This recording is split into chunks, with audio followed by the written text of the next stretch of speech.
Students, আগের ভিডিওতে আমরা থিওরি পার্টটা নিয়ে অনেক আলোচনা করেছিলাম, বিভিন্ন রকমের ফর্ম নিয়ে ডিসকাস করেছিলাম। আজকের ভিডিওতে আমরা দুটো কিছু উদাহরণ নিয়ে আলোচনা করব, যাতে তোমাদের এক্সারসাইজের কোশ্চেনগুলো করতে সুবিধা হয়। তাহলে এই ক্ষেত্রে প্রথমেই উদাহরণ যেটা আমরা পড়বো সেটা হচ্ছে 4,8 এবং -6, -2। এই দুটো বিন্দু তোমাদেরকে দেওয়া আছে এবং এই দুটো বিন্দু দিয়ে যদি একটা সরলরেখা অঙ্কন করা যায়, আমরা বলেছিলাম এর আগে যে একটা সরলরেখা অঙ্কন করতে মিনিমাম দুটো পয়েন্টের দরকার পড়ে, তাই না? তো যে দুটো জিনিস দিয়ে যদি একটা সরলরেখা অঙ্কন করা যায়, তাহলে সেই সরলরেখার নতি এবং প্রবণতা কি হবে? সেই সরলরেখার নতি এবং প্রবণতা কি হবে? আচ্ছা, তাহলে দুটো পয়েন্ট দেওয়া আছে। হ্যাঁ, আমি ধরে নিচ্ছি যে কোনো একটাকে তুমি x1 y1 ধরতে পারো এবং যে কোনো একটাকে তুমি x2 y2 ধরতে পারো, সেক্ষেত্রে কিন্তু কোনো বাধা নেই।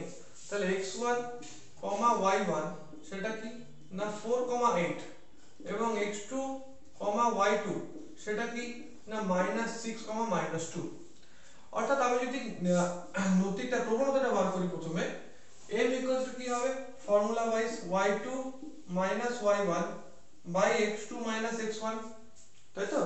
y2 y1 by x2 x1, অর্থাৎ সেক্ষেত্রে আমার হয়ে যাবে -2, হ্যাঁ, -2 -8 -2 -8 ডিভাইডেড বাই -6 -4, অর্থাৎ -2 -8 মানে -10 এবং -6 -4 মানে -10। অর্থাৎ এই দুটো যদি উপরে নিচে কেটে যায় তাহলে এটা হয়ে যাবে 1। অর্থাৎ সেক্ষেত্রে আমাদের প্রবণতা কি হলো? প্রবণতা হলো 1। এবং সেই যে প্রবণতা, সেটা m মানে কি ছিল? যদি নতি বার করতে হয় তাহলে আমাকে থিটা অবধি পৌঁছাতে হবে। m মানে কি ছিল? tan theta.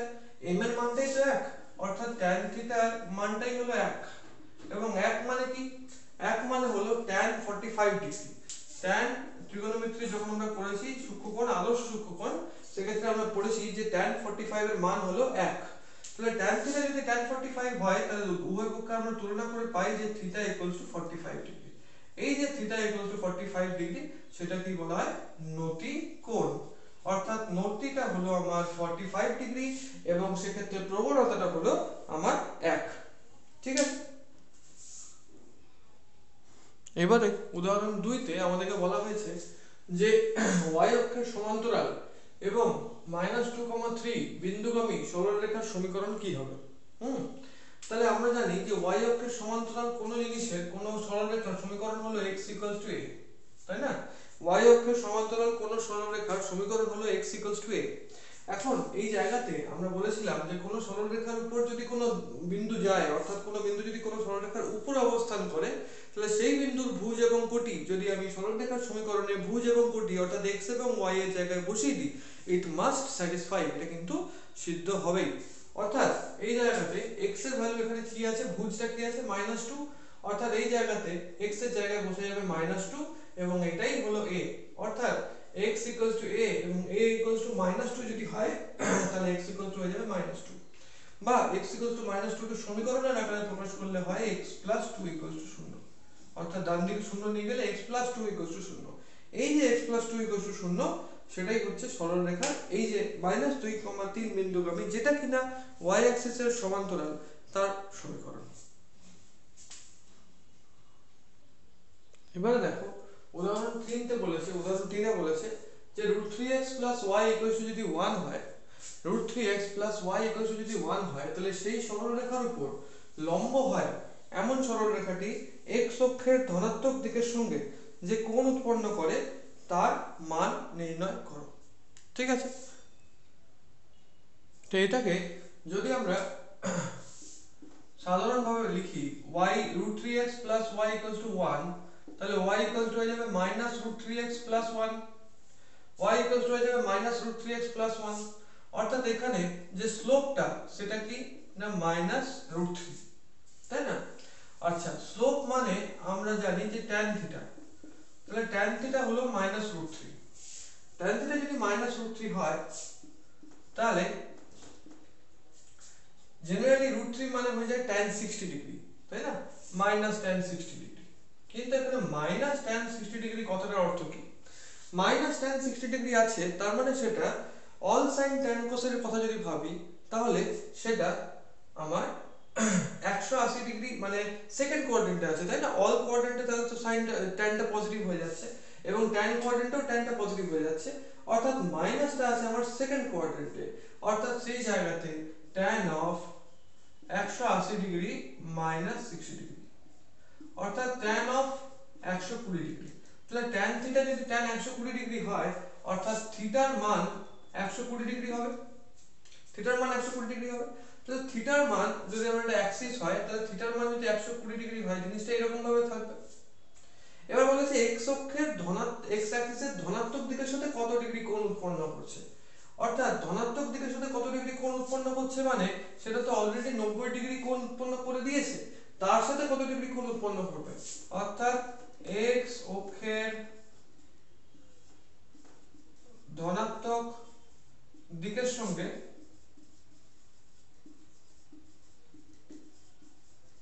উৎপন্ন কোণ, ধনাত্মক দিকের সঙ্গে উৎপন্ন কোণ কত না 120 ডিগ্রি আগে ছিল এবং সেটা 90 ডিগ্রি অলরেডি হয়ে গেছে, 90 ডিগ্রি ক্রস করেই গেছে 120 ডিগ্রি, অর্থাৎ ধনাত্মক দিকের সঙ্গে কত কোণ উৎপন্ন হচ্ছে না 120 degree minus 90 degree equals to 30 degree, 30 degree কোণ সে x অক্ষের ধনাত্মক দিকের সঙ্গে উৎপন্ন করছে। ঠিক আছে, এবারে দেখো উদাহরণ 4 এ আমাদের কি বলেছে যে 2x 3y 5 0, 2x 3y 5 0, এটা হলো সরলরেখার সমীকরণ। এখান থেকে আমাকে সরলরেখার প্রবণতা বার করতে হবে, y ছেদিতাংশ বার করতে হবে এবং অক্ষ দুটি দ্বারা সরলরেখার ছিন্ন অংশের দৈর্ঘ্য, অর্থাৎ অক্ষ দুটো সরলরেখাকে যে পয়েন্টে কাট করছে সেই পয়েন্টে কাট করার পর যে সরলরেখার মাঝখানে যে পার্টটা তার দৈর্ঘ্যটা নির্ণয় করতে হবে। আচ্ছা, তো প্রথমে প্রবণতায় আসি।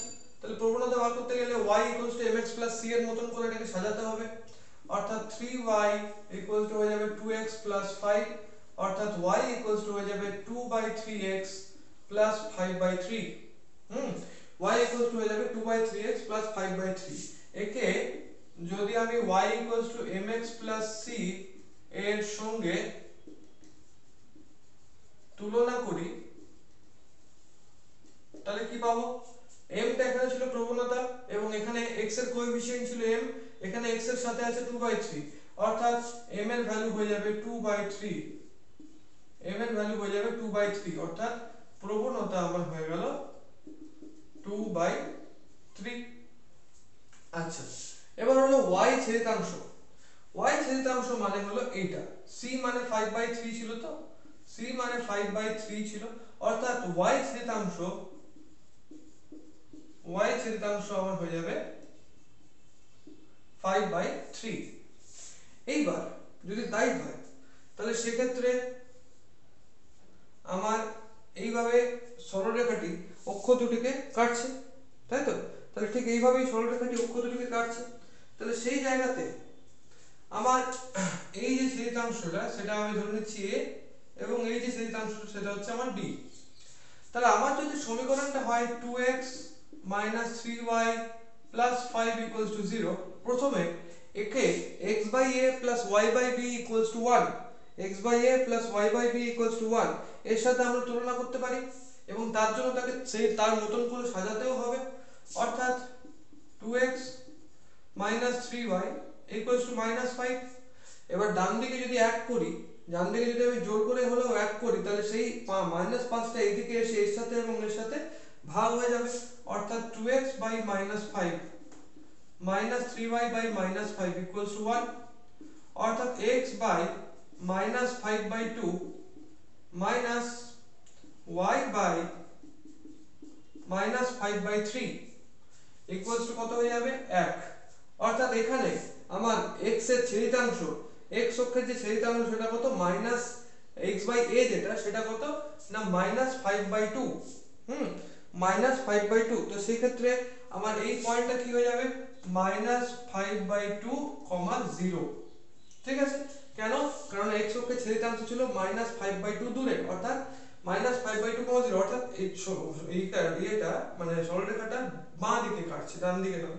-5/2, 0 এবং উপরে কি হয়ে যাবে y অক্ষের ছেদিতাংশ কি -5/3, অর্থাৎ পয়েন্টটা কি হবে 0, -5/3। এবার এই যে আমি ধরে নিচ্ছি এটা হচ্ছে b এবং এটা হচ্ছে a এবং এটা হচ্ছে b, অর্থাৎ ab এর দৈর্ঘ্য কত হবে? ab এর দৈর্ঘ্য হবে √a x1 minus x2 whole square অর্থাৎ 0 minus of minus 5/2 তার whole square plus y1 minus y2 whole square অর্থাৎ minus 5/3 minus 0 whole square অর্থাৎ সেটা হয়ে যাবে 25/4 plus 25/9 25/4 plus 25/9 অর্থাৎ এই জায়গাতে যদি আমি 25টা কমন নিয়ে নিই তাহলে সেই ক্ষেত্রে হয়ে যাবে 1/4 plus 1/9 তাহলে 25 এর বর্গমূল করলে হয়ে যাবে 5 5টা বাইরে থাকলো এবং রুট ওভার ভিতরে হয়ে যাবে 4 আর 9 লসাগু হয়ে যাবে 36 এবং উপরে হয়ে যাবে 4 plus 9 অর্থাৎ 13 তাহলে 5√13/√36 অর্থাৎ 5 into √13 এবং √36 মানে তো 6 অর্থাৎ 5√13/6 ab ইউনিটটা কত হয়ে গেল 5√13/6 ইউনিট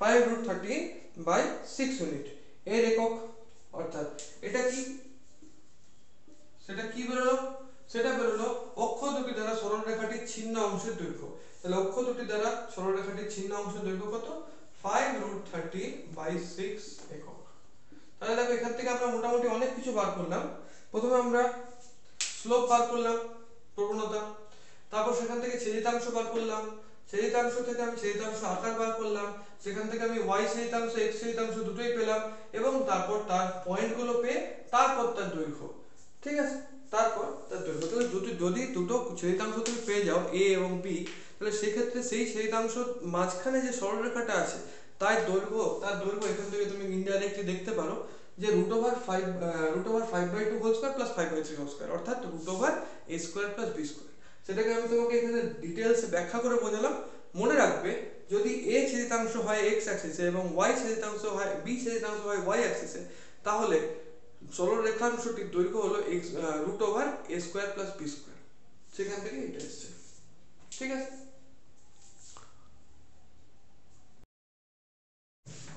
আচ্ছা এবারে আমরা উদাহরণ 6 এবং উদাহরণ 8 নিয়ে পড়ব উদাহরণ 6 এ আমাদের কি বলা হয়েছিল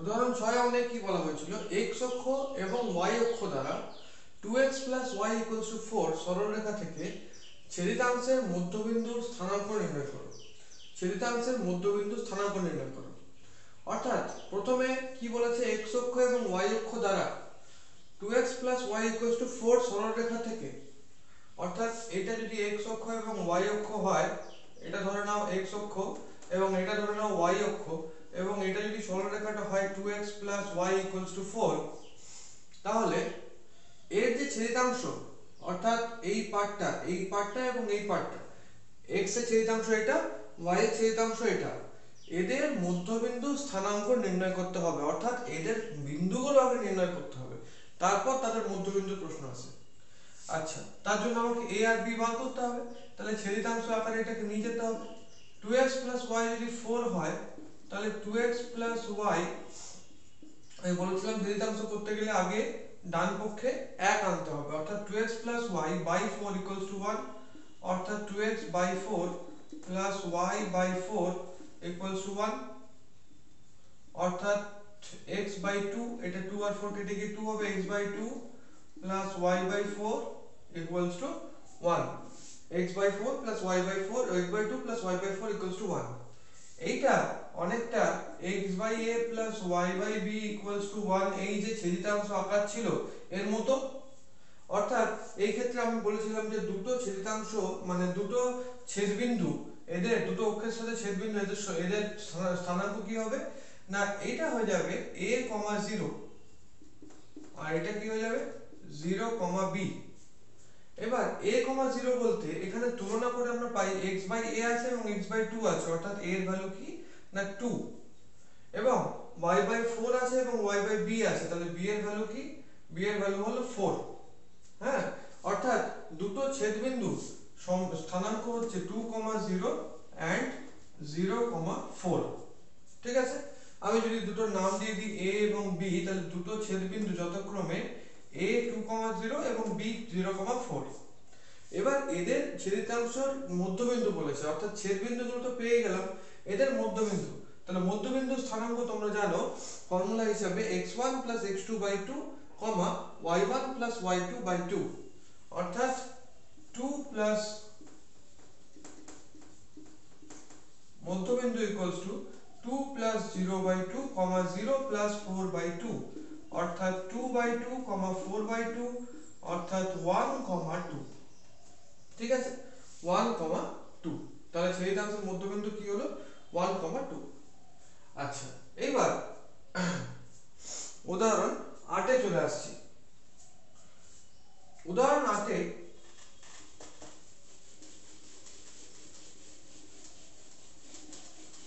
এখানে কি বলা হয়েছে, এখানে দুটো পয়েন্ট বলা হয়েছে, দুটো বিন্দু স্থানাঙ্ক এখানে বলা হয়েছে। একটা হচ্ছে উদাহরণ 8 এর একেরটাতে চলে আসছি, -3, 4 আর 5, -2। এই দুটো বিন্দু যথাক্রমে দেওয়া আছে। এদের সংযোজক সরলরেখার সমীকরণ নির্ণয় করো। এদের সংযোজক সরলরেখার সমীকরণ নির্ণয় করো। অর্থাৎ সরলরেখা করতে গেলে আমরা সমীকরণ নির্ণয় করার সময় আমরা অনেকগুলো সূত্র বলেছিলাম।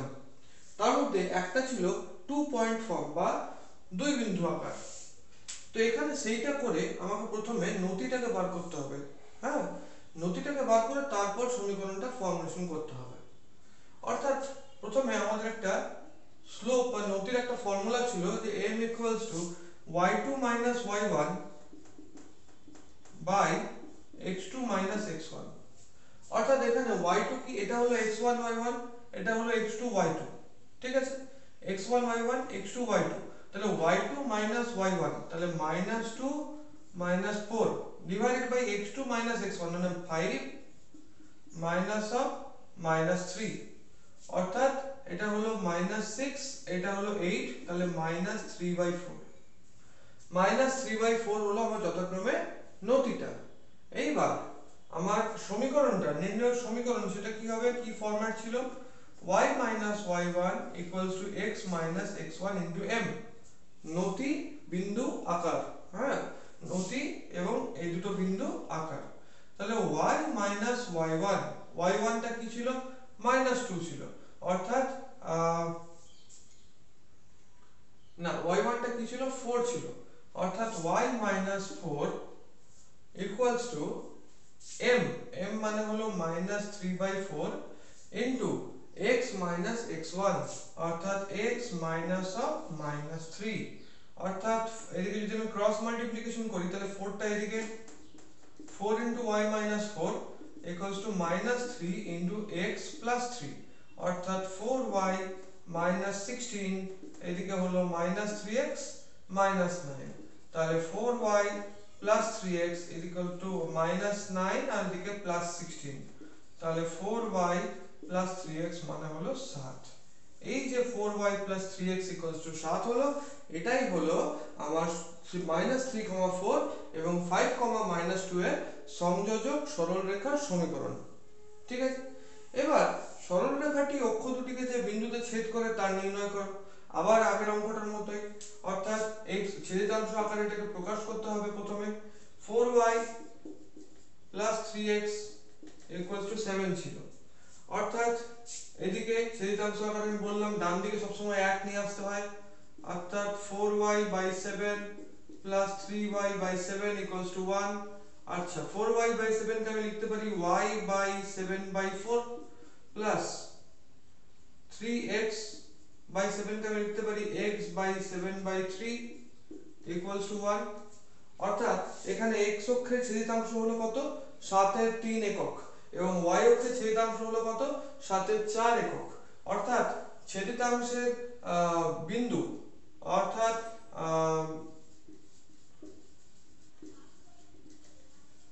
x অক্ষ বরাবর বিন্দু সেটা কত, 7/3, 0, এবং y অক্ষ বরাবর বিন্দু সেটা কত, 0, 7/4। অর্থাৎ x অক্ষ বরাবর যে বিন্দুতে সেটাকে ছেদ করছে, সরলরেখাটা যে বিন্দুতে x অক্ষকে ছেদ করছে সেটা হলো 7/3, 0, এবং সরলরেখাটি যে বিন্দুতে y এককে ছেদ করছে সেটা হলো 0,7/4। ঠিক আছে, এইভাবে তোমরা বার করতে পারো। আচ্ছা, এবারে 8 এর পার্ট 2টা করছি। পার্ট 2 তে দেখো কি বলেছে, এখানে একটু অন্য ধরনের অঙ্ক। এখানে x1 y1 এবং x2 y2 দুটো বিন্দু আছে। এবার এই দুটো বিন্দুর যে সংযোজক সরলরেখা সেটার একটা মান বা সেটার একটা ফরম্যাট তোমাদের এমনি বেরোবে, একটা সমীকরণ তো তোমাদের এমনি বেরোবে। এবার এখানে বলেছিল যে এই যে সংযোজক সরলরেখাটি, এই সংযোজক সরলরেখাটি x - x2 y - y1 equals to x - x1 y - y2 এই আকারে প্রকাশ করতে হবে। আচ্ছা, তো সাধারণত x1 x1 y1 এবং x2 y2 বিন্দু দুটির সংযোজক সরলরেখা কি হবে সেটা প্রথমে আমাদেরকে বার করে নিতে হবে। অর্থাৎ আমার এখানে এদের দুজনের সংযোজক সরলরেখা কি হবে না, y - y1 equals to x - x1 into m টা কি ছিল y2 - y1 by x2 - x1। ঠিক আছে। আচ্ছা, দুই বিন্দুর আকার এইভাবেই ছিল। আচ্ছা, অর্থাৎ এখানে যদি আমি x গুলোকে এক সাইডে নিয়ে আসি তাহলে এটা হয়ে যাবে x2 - x1 আর এই x - x1 টা চলে আসবে নিচে। ঠিক সেরকম y গুলোকে একসাথে রাখলে y2 - y1 আর এই y - y1 টা চলে আসবে নিচে। এবার একটু ভালো করে দেখো এখানে কি আছে x - x2, এখানে কি আছে y - y1, এখানে কি আছে x - x1, এখানে কি আছে y - y2। অর্থাৎ আমি যদি x আর y টাকে এখানে আমাকে জোর করে ঢোকাতে হবে, তাই তো? আচ্ছা, তাহলে এখানে এরকম যদি করা যায় যে x minus x1 minus x plus x2 করা যেতে পারে। x minus x1 minus x plus x2, দেখো x2 minus x1 টাও থাকলো এবং x ও কেটে গেল। আচ্ছা, ঠিক সেরকম x minus x1 নিচে, আর সেরকমই এখানে y y minus y1 minus y plus y2, দেখো y2 minus y1 টা উপরে থেকে গেল, y এবং y কেটে গেল, তাহলে নিচে পড়ে থাকলো y minus y1। আচ্ছা, তো এখান থেকে x minus x1 টা একটা ব্র্যাকেটে রাখলাম, মাইনাস কমন নিয়ে x minus x2 টা একটা ব্র্যাকেটে রাখলাম, বাই x minus x1 করে দিলাম। ঠিক সেরকম y minus y1 টা একটা ব্র্যাকেটে রাখলাম, আবার মাইনাস দিয়ে y minus y2 টা একটা ব্র্যাকেটে রাখলাম, নিচে y minus y1 করে দিলাম। অর্থাৎ এবার যদি আমরা টার্ম ডিভাইড করি তাহলে x minus x1 by x minus x1 minus x minus x2 by x minus x1। আচ্ছা, এদিকে y minus y1 by y minus y1 minus y minus y2 by y minus y1। অর্থাৎ এখানে যদি এটা কেটে দিই এবং এটা যদি কেটে দিই তাহলে এখান থেকে চলে আসছে 1 minus x minus x2 by x minus x1, এখানে চলে আসছে 1 minus y minus y2 by y minus y1। অর্থাৎ এই জায়গাতে যদি উভয় পক্ষেই তো 1 আছে, অর্থাৎ x minus x2 by x minus x1 equals to কি হয়ে যাবে 1 minus y minus y2 by y minus y1, আর এই যে 1 টা সেটা ওইদিকে চলে যাবে, -1 হয়ে যাবে। অর্থাৎ এই -1 এবং +1 কেটে গেল, তাহলে পড়ে কি থাকলো x minus x2 by x minus x1 equals to y minus y2 by y minus y1। এখানে দুটোতেই দেখো বাইরে মাইনাস আছে, এই মাইনাসটা এবং এই মাইনাসটা, এই মাইনাস এবং মাইনাস কেটে যাবে, তাহলে পড়ে থাকবে x minus x2 by x minus x1 equals to y minus y2 by y minus y1। এবার যদি আমি এটাকে ক্রস মাল্টিপ্লাই করি তো তার মানে x minus x2 এর সাথে y minus y1 টা গুণ হয়ে যাবে, x minus x2 into y minus y1 হয়ে যাবে equals to y minus y2 এর সাথে x minus x1 গুণ হয়ে যাবে, y minus y2 এর সাথে x minus x1 টা গুণ হয়ে যাবে, অর্থাৎ x minus x2 into y minus y1 equals to y minus y2 into x minus x1। এটা আমার প্রমাণিত। ঠিক আছে, তাহলে এইভাবে জিনিসটা প্রমাণ করতে হবে। আচ্ছা, তো এটা তোমরা স্ক্রিনশট তুলে নিতে পারো। এরপর আমরা যাচ্ছি পরের উদাহরণে। আচ্ছা, এবারে আমরা উদাহরণ 12 করব। সেক্ষেত্রে কি বলা হয়েছে? বলা হয়েছে যে 3,1 5,-5 এবং -1,13 এই তিনটে বিন্দু সমরেখ।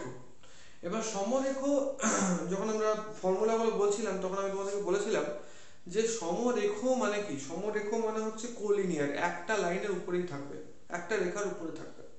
এখন সেক্ষেত্রে আমরা সমরেখর ডাইরেক্ট কোনো ফর্মুলা তো আমরা শিখিনি ঠিকই, কিন্তু আবার এটা বলতে পারি যে সমরেখর ক্ষেত্রে আমরা এটা শিখেছিলাম যে দুটো পয়েন্ট, মানে তিনটে পয়েন্টের মধ্যে দুটো পয়েন্ট তাদের সমীকরণ বার করতে আমরা জানি। দুটো বিন্দুগামী একটা সরলরেখার সমীকরণ বার করতে আমরা ভালো করে জানি।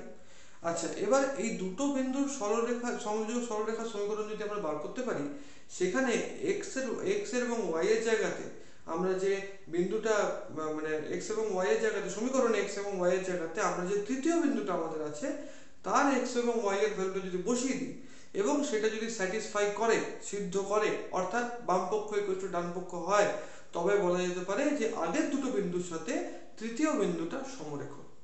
আমি আবার বলছি, তিনটে বিন্দু সমরেখ, তার প্রমাণ কি? প্রমাণ হলো এই যে তিনটে বিন্দু সমরেখ প্রমাণ করতে গেলে প্রথমে তোমাকে দুটো বিন্দুর দিকে যেতে হবে, যে কোনো দুটো বিন্দু নিয়ে নিতে হবে এবং সেই দুটো বিন্দুর সংযোজক সরলরেখার সমীকরণ বার করতে হবে। এবার যখন তার সংযোজক সরলরেখার সমীকরণ বেরিয়ে গেল, সেই জায়গাতে তৃতীয় বিন্দু ওই সমীকরণে বসিয়ে দাও, অর্থাৎ এই সমীকরণে যে x এবং y আছে সেই বিন্দুটারও x এবং yটা ওইখানে x এবং y এর জায়গাতে বসিয়ে দিতে হবে। এবং তার ফলে আমার যেটা বেরোবে সেটা যদি বাম পক্ষ এবং ডান পক্ষ সমান সমান হয় তাহলে বুঝে নিতে হবে যে তারা সমরেখ। ঠিক আছে? আচ্ছা, তো সেক্ষেত্রে আমি ধরে নেওয়া যাক যে 3,1 এবং 5,-5 এই দুটো বিন্দু 3,1 ও 5,-5 বিন্দুর সংযোজক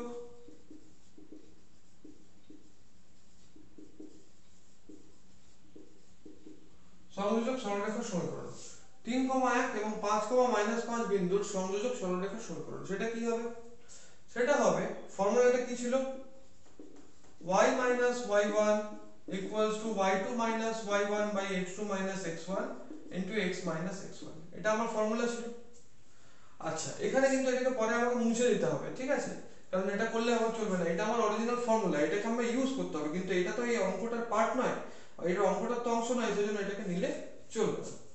আচ্ছা, তো এবার এখানে এই দুটোতে x1 এটা x1 এটা y1, এটা x2 এটা y2, অর্থাৎ y minus y1 অর্থাৎ 1 equals to y2 minus y1 অর্থাৎ -5 minus 1 divided by x2 minus x1 অর্থাৎ 5 minus 3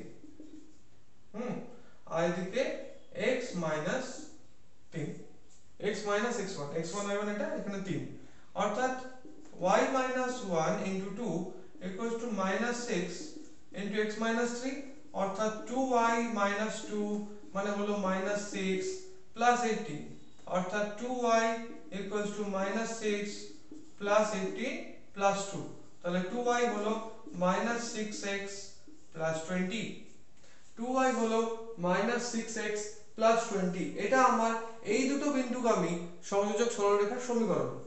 এখন এই সরলরেখার সমীকরণে যদি আমি তৃতীয় বিন্দুটা -1 এবং 13 অর্থাৎ x এর জায়গায় যে এই যে -1,13 এটাকে যদি আমি এই সমীকরণে বসাই, অর্থাৎ y এর জায়গাতে 13 এবং 6 এর জায়গাতে -1 বসাই, দেখতে হবে যে স্যাটিসফাই করছে কিনা। অর্থাৎ 2y -6x যদি 20 হয়, 2y যদি -6x 20 হয়, তাহলে 2y plus 6x equals to 20 হওয়ার কথা। অর্থাৎ বাম পক্ষতে 2y plus 6x আছে, অর্থাৎ y এর জায়গাতে 13 যদি বসাই এবং x এর জায়গাতে -1 যদি বসাই তাহলে এটা হয়ে যাবে 2 * 13 মানে 26 আর এটা 6 * -1 মানে -6। তো 26 এবং -6 কে যদি যোগ করি তাহলে 20 আসে এবং 20টাই আমার ডান পক্ষ আছে, তাই না? 20টাই আমার ডান পক্ষ আছে, অর্থাৎ এই ক্ষেত্রে বাম পক্ষ ডান পক্ষ সমান, অর্থাৎ এই যে তৃতীয় বিন্দুটি আছে সেটা সমীকরণটাকে সিদ্ধ করে। অর্থাৎ এই তিনটে বিন্দু 1 নম্বর 2 নম্বর এবং এই 3 নম্বর -1, 30 এই তিনটে বিন্দু সমরেখ।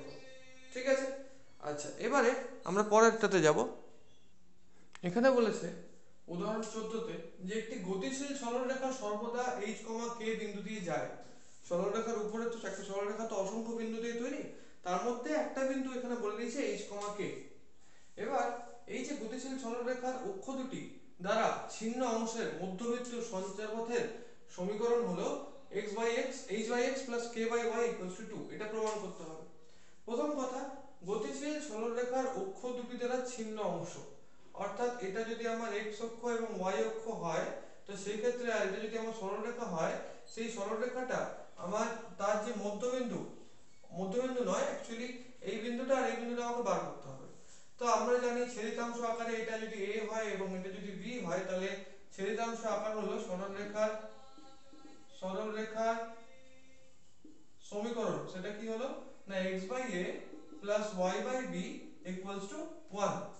অর্থাৎ ছেদিতাংশ করলে এই পয়েন্টটা a সেটা হয়ে যাবে a, 0 আর এই পয়েন্টটা b সেটা হয়ে যাবে 0, b। হ্যাঁ, a পয়েন্টটা হয়ে যাবে a, 0 এবং b পয়েন্টটা হয়ে যাবে 0, b। অর্থাৎ এখানে ছেদ বিন্দু দুটি হলো a, 0 এবং 0, b। এবার এদের মধ্যবিন্দু সঞ্চারপথের সমীকরণ বলা হয়েছিল, অর্থাৎ এদের মধ্যবিন্দু কি হবে? এদের মধ্যবিন্দু হলো a + 0/2, 0 + b/2, x1 + x2/2, y1 + y2/2, অর্থাৎ a/2, b/2। আচ্ছা, এবার a/2, b/2, অর্থাৎ a/2 বলে তো কিছু হয় না। তো সেই ক্ষেত্রে আমাদের এরকম বলতে পারি যে ধরে নিচ্ছি মধ্যবিন্দুটি হলো আলফা, বিটা। তাহলে আলফা, বিটা যদি হয় তাহলে আলফা মানে কি a/2, অর্থাৎ আলফা মানে 2 আলফা মানে হচ্ছে a, এবং বিটা মানে হলো b/2, অর্থাৎ b মানে হলো 2 বিটা। a এবার b এর ভ্যালু পেয়ে গেলাম। অর্থাৎ এই যে ছেদিতাংশ আকার মানে সরলরেখার সমীকরণ, অর্থাৎ x/a + y/b = 1 এ a = 2 আলফা, b = 2 বিটা বসিয়ে পাই কি পাই না x/2 আলফা + y/2 বিটা = 1। বা এরকম বলতে পারি যে x/আলফা এবং y + বিটাটা ভিতরে রাখলাম এবং বাইরে 1/2 কমন নিয়ে নিলাম = 1। বা এরকম বলা যেতে পারে যে x/আলফা + y/বিটা = 2, কারণ 1/2 টা ওইদিকে গিয়ে 1 এর সাথে গুণ হয়ে যাবে, x/আলফা + y/বিটা = 2। এবার এখানে এই যে সমীকরণটা h, k বিন্দু দিয়ে যায়, এই যে সরলরেখাটা বার করলাম এটা h, k বিন্দু দিয়ে যায়, অর্থাৎ এখানে যদি আমি x এর জায়গাতে h, y এর জায়গাতে k বসাই তাহলে সমীকরণটা সিদ্ধ হবে। এবং আলফা এবং বিটা তো একটা জাস্ট বিন্দু হলো মধ্যবিন্দু, তার সঞ্চারপথের সমীকরণ। সঞ্চারপথ কি বলেছিলাম? সঞ্চারপথ মানে হলো লোকাস। সঞ্চারপথের সমীকরণ অর্থাৎ হলো যে সেই বিন্দুটা যে রেখা দিয়ে যাচ্ছে, যে রাস্তা দিয়ে যাচ্ছে, যে পথ ধরে হাঁটছে, সেই পথটাকে বলা হয় তার সঞ্চারপথ। অর্থাৎ এখানে তো সরলরেখা বরাবর যাচ্ছে, অর্থাৎ সরলরেখাটাই হলো তার সঞ্চারপথ। অর্থাৎ এখানে আলফা এবং বিটাকে আমি x এবং y দিয়ে রিপ্রেজেন্ট করে দেব। অর্থাৎ তাহলে কি হলো, তাহলে x কে যদি আমি h দিয়ে রিপ্রেজেন্ট করি, y কে যদি আমি k দিয়ে রিপ্রেজেন্ট করি, আলফা কে যদি x দিয়ে রিপ্রেজেন্ট করি, বিটা কে যদি y দিয়ে রিপ্রেজেন্ট করি, তাহলে সেটা ইকুয়ালস টু হয়ে যাবে 2। সঞ্চার পথে এটা হলো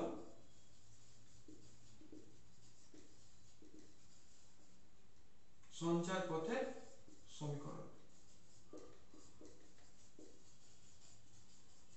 তাহলে এইভাবে এটা প্রমাণিত হলো। ঠিক আছে, বোঝা গেল? এরপর আমরা পরের উদাহরণে যাচ্ছি। এবারে আমরা উদাহরণ 18 এবং প্রথমে a plus b plus c equals to 0 এবং ax plus by plus c equals to 0 একটা line, bx plus cy plus a equals to 0 আরেকটা line, cx plus ay plus b equals to 0 আরেকটা লাইন। এই তিনটে লাইনই হলো সমবিন্দু অর্থাৎ concurrent. এই তিনটে লাইনই তিন দিক থেকে এসে একটা বিন্দুতেই মিট করে, হ্যাঁ, অর্থাৎ এরা হলো সমবিন্দু। এটা আমাদেরকে প্রমাণ করতে হবে। তাহলে সমবিন্দু হওয়ার শর্ত হচ্ছে p ইনটু প্রথম সমীকরণ প্লাস q ইনটু দ্বিতীয় সমীকরণ প্লাস r ইনটু তৃতীয় সমীকরণ ইকুয়ালস টু 0। অর্থাৎ এই জায়গাতে p q r এর ভ্যালু কি, p q r এর ভ্যালুটা বসিয়ে আমাদেরকে দেখতে হয় যে কোনটার জন্য 0 আসছে, এবং যদি কোনো কিছুর জন্য 0 আসে তার মানে তারা হলো সমবিন্দু। ঠিক আছে, অর্থাৎ আমি কি বললাম, শর্তানুযায়ী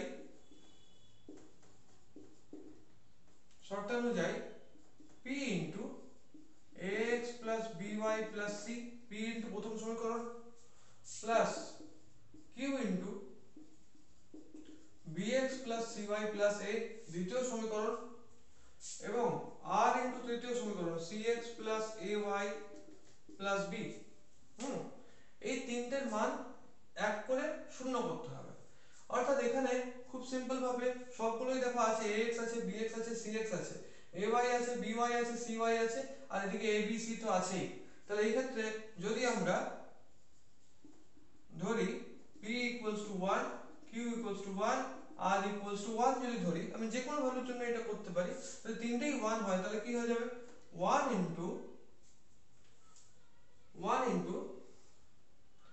ax plus by plus c plus 1 into bx plus cy plus a plus 1 into cx plus ay plus b। তাহলে এখানে 1 ইনটু করার মানে তো একই ব্যাপার, ax plus by plus c plus bx plus cy plus a plus cx plus ay plus b, অর্থাৎ ax plus bx আর এদিকে cx নিলাম, আচ্ছা এখান থেকে ay আর এখান থেকে by আর এখান থেকে cy নিলাম, আর সেরকম এখানে c a আর b আছে, অর্থাৎ a plus b plus c নিলাম। তাহলে এখানে x কমন গেলে a plus b plus c plus এখানেও y কমন গেলে a plus b plus c plus এখানেও 1 কমন গেলে a plus b plus c। অর্থাৎ এই গোটাটা থেকে আমি a plus b plus c টা কমন নিতে পারি a plus b plus c টা পুরোটা। অর্থাৎ সেটা যদি হয় তাহলে সেক্ষেত্রে আমরা এখানে লিখে দেবো x plus y plus 1। এবং আমার অঙ্কতে কোশ্চেনে আমাকে বলেছিল যে a plus b plus c টা হচ্ছে 0, অর্থাৎ এই ক্ষেত্রে এটা হবে 0 into x plus y plus 1 অর্থাৎ 0। এখানে লিখে দেবো যেহেতু a plus b plus c মানে হলো 0। অর্থাৎ আমার p into first equation plus q into second equation plus r into third equation এই তিনটে করলে আমার আছে 0। অর্থাৎ আমার ax plus by plus c equals to 0, bx plus cy plus a equals to 0, cx plus ay plus b equals to 0। সরল রেখা তিনটি সমবিন্দু। ঠিক আছে, এটা হলো প্রমাণিত। ঠিক আছে, তাহলে এটাকে এইভাবে সলভ করতে হবে। এরপরে আমরা উদাহরণ 20 তে যাচ্ছি। তো 20 তে কি হবে, 20 তে বলেছে যে a 1,2 এবং b 3,4 দুটো বিন্দু আছে। p x, y বিন্দুটা ওই সরলরেখাটাকে 1:m অনুপাতে অন্তর্বিভক্ত করছে। ইন্টারনাল বাইসেকশন, অন্তর্বিভক্তিকরণ 1:m অনুপাতে অন্তর্বিভক্ত করছে। তাহলে p বিন্দুর স্থানাঙ্ক কত হবে, এবং m যদি একটা চলরাশি হয় তাহলে ab এর সমীকরণটা কি হবে। হ্যাঁ, এটা আমাদেরকে বলেছে। এই ধরনের অঙ্কটা একটা পার্ট আছে সরলরেখার, যেটাকে বলা হয় সেকশন ফর্মুলা, যেটা ফর্মুলা যখন ডিসকাস করছিলাম এর আগের ভিডিওতে তোমাদেরকে আমি বলেছিলাম। তো সেই ক্ষেত্রে ওই রকম ভাবে কিছুটা হবে। হ্যাঁ, তো দেখা যাক। তো আমরা বলেছিলাম সেকশন ফর্মুলাতে দুটো বিন্দু যখন কাট করছে, দুটো বিন্দু যখন একটা সরলরেখা তৈরি করছে, তাকে যখন একটা তৃতীয় বিন্দু কাট করে মাঝখানে, অন্তর্বিভক্তিকরণই বলছি, অন্তর্বিভক্তিকরণ মানে হচ্ছে ভেতরে কাট করা এবং বহির্বিভক্তিকরণ মানে হচ্ছে বাইরে থেকে কাট করা, অর্থাৎ সরলরেখার অংশ নয় সেই বিন্দুটা, সেইভাবে কাট করা। তো এখানে অন্তর্বিভক্তিকরণ বলা হয়েছে, অর্থাৎ এ এবং বি যদি দুটো পয়েন্ট হয়, এ হলো 1,2 এবং বি হলো 3,4, এবং এখানে আমি ধরে নিচ্ছি কোথাও একটা পি একটা পয়েন্ট আছে, 1:m অনুপাতে ভাগ করেছে, আর পি এর কোঅর্ডিনেট কত x, y। তাহলে সেকশন ফর্মুলার হিসাবে x কত হবে এবং y কত হবে। আমরা জানতাম যে মেইন ফর্মুলাটা একবার তোমাদেরকে আমি বলে দিই। এই দুটো যদি দুটো পয়েন্ট হয়, একটা যদি x1 y1 হয়, একটা যদি x2 y2 হয়, এবং তার মাঝখানে যদি p একটা পয়েন্ট থাকে এবং p এর কোঅর্ডিনেট গুলো যদি h, k হয়, আর এখানে এই রেশিওটা যদি m:n হয়, তাহলে সেক্ষেত্রে h এর ভ্যালু কত হয় আর k এর ভ্যালু কত হয়। তো অ্যাকর্ডিং টু ফর্মুলা h এর ভ্যালু হয়ে যাচ্ছে m x2 plus n x1 by m plus n, আর ওইদিকে m y2 plus n y1 by m plus n। ঠিক আছে, mx2 plus nx1 by m plus n, my2 plus ny1 by m plus n।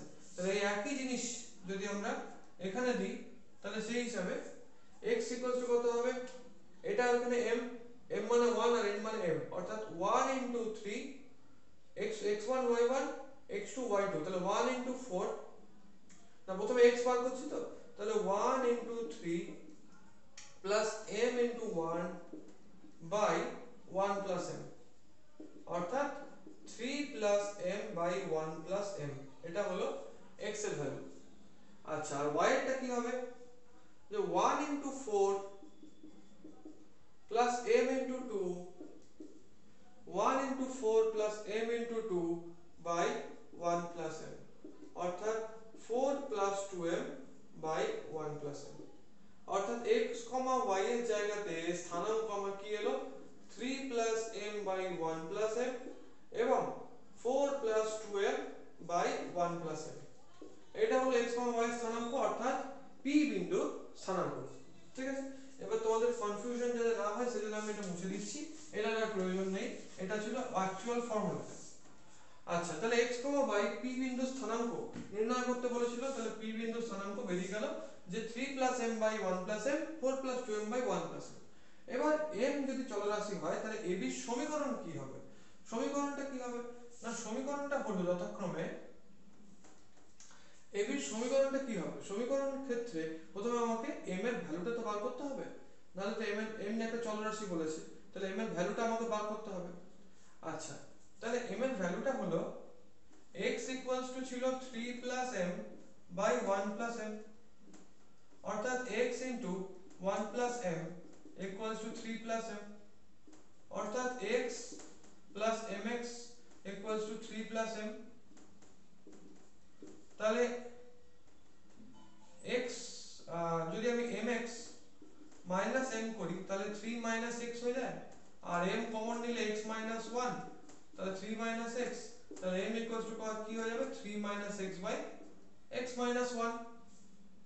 একই রকম ভাবে y equals to কি ছিল 4 plus 2m y 1 plus m, তাহলে y into 1 plus m equals two 4 plus 2m, তাহলে y plus my equals to 4 plus 2m, তাহলে my minus 2m equals to 4 minus y।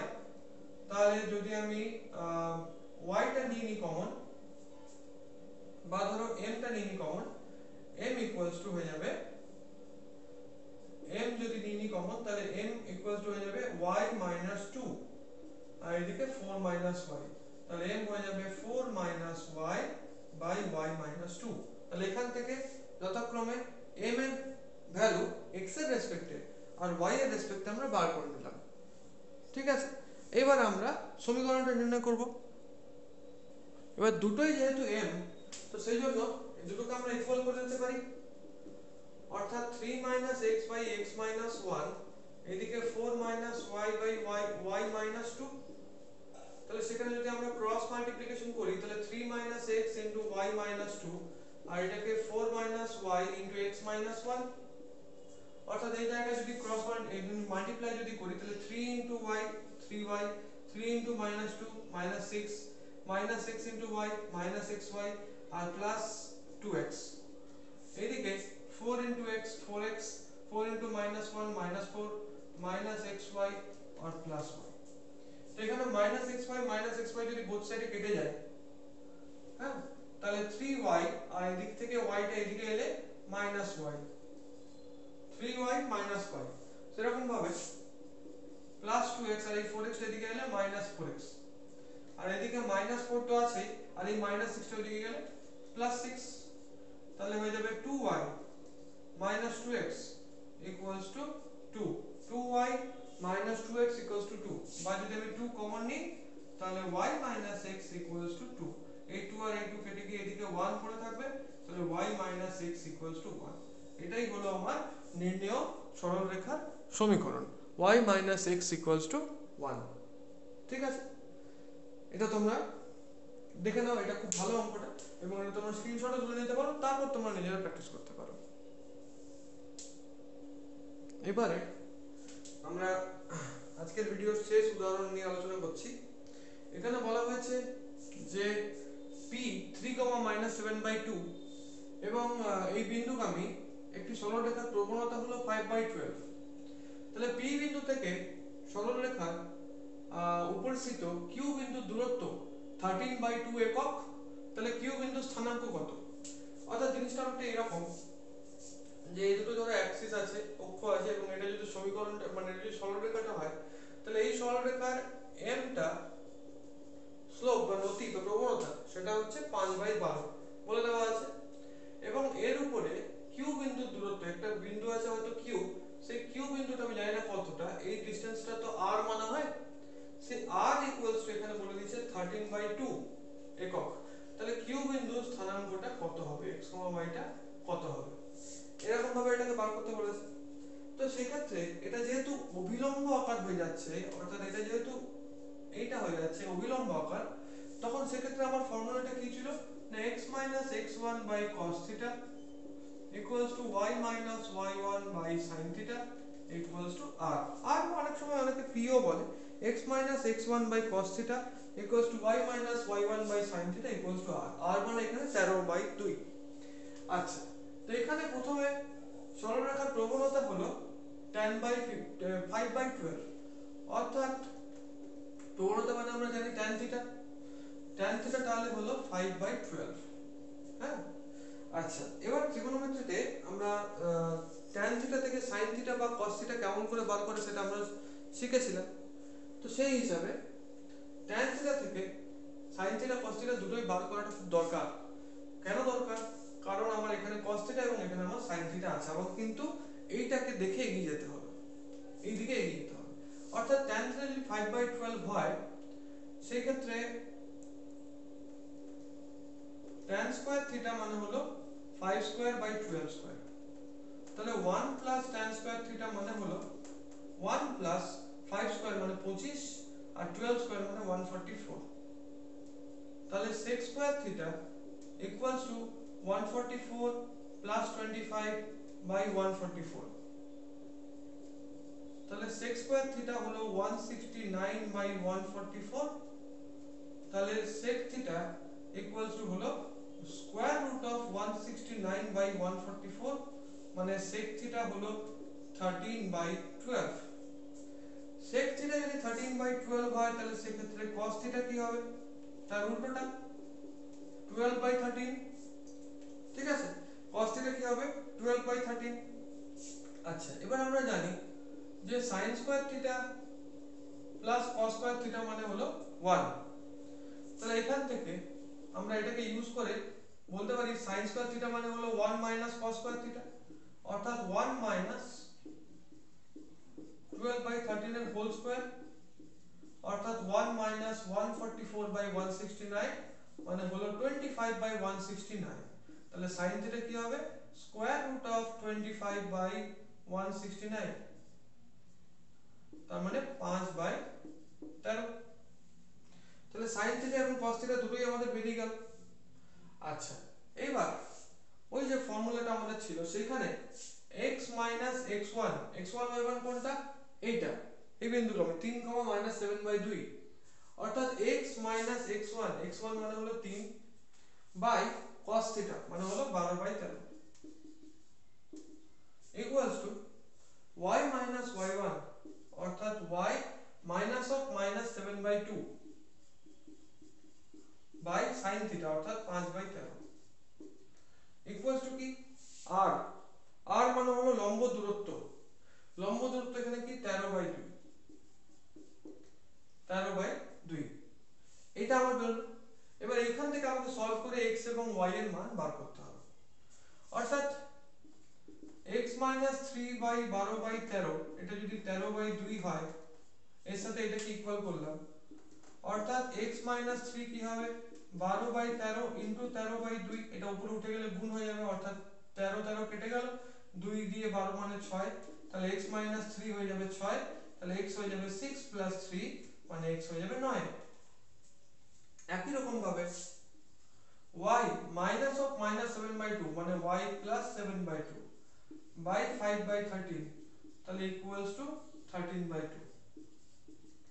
তাহলে y plus 7/2 এদিকে 13/2 into 5/13, 13 কেটে গেল, তাহলে y ইকুয়ালস টু 5/2 মাইনাস 7/2। তাহলে y equals to নিচে হয়ে গেল 2, উপরে হয়ে গেল 5 - 7, তাহলে -2/2 মানে হলো -1, অর্থাৎ x এর ভ্যালু হলো 9 এবং y এর ভ্যালু হলো -1। এটাই হলো আমার q বিন্দুর স্থানাঙ্ক, আমরা x, y ধরেছিলাম, অর্থাৎ q বিন্দুর স্থানাঙ্ক হলো 9, -1। q বিন্দুর স্থানাঙ্ক হলো 9, -1। ঠিক আছে, তাহলে এটা হলো অভিলম্ব আকার।